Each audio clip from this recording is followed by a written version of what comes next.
Getting into cocktails was a bit of a hobby that got out of control.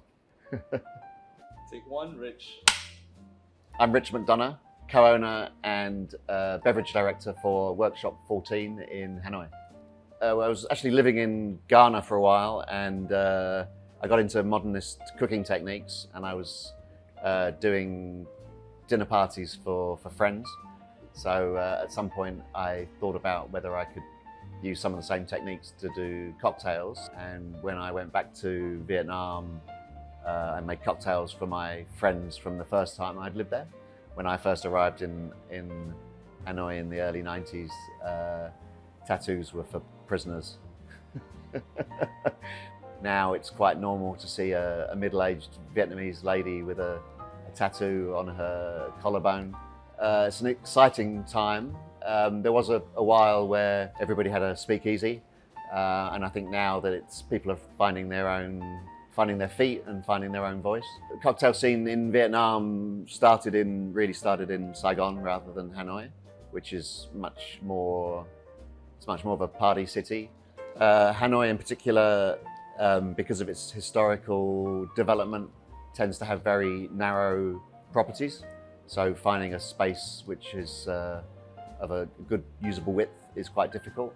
I guess the original cocktail bar would have been Polite & Co., which was originally the Polite Pub, which has been going for, I don't know, maybe 20 years now.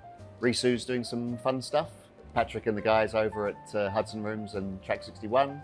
The Haflington, of course, which is an incredible space. Yeah, so many to choose, really. We're trying to make drinks which are accessible, but interesting and delicious. Favorite to drink off our own menu, I would say probably the Stormy Weather Monsoon Rum, which is a fantastic locally made molasses-based rum from Quang Nam province. Dongzu Guava, which is a special type of guava which is grown just over the Red River from where we're based. We pair that with a green peppercorn distillate, and it's topped up with soda water. I mean, I really enjoy the research process. What I do is very much technique driven. So I'm very interested in finding new ways to extract or enhance flavors. Yeah, I mean, we have such an incredible range of fruits and spices and herbs available to us. I mean, we're kind of specializing in local flavors, presented in a way maybe that people haven't experienced them before. And then we like to kind of use some other Vietnamese products to introduce complexity and another layer of interest. Yeah.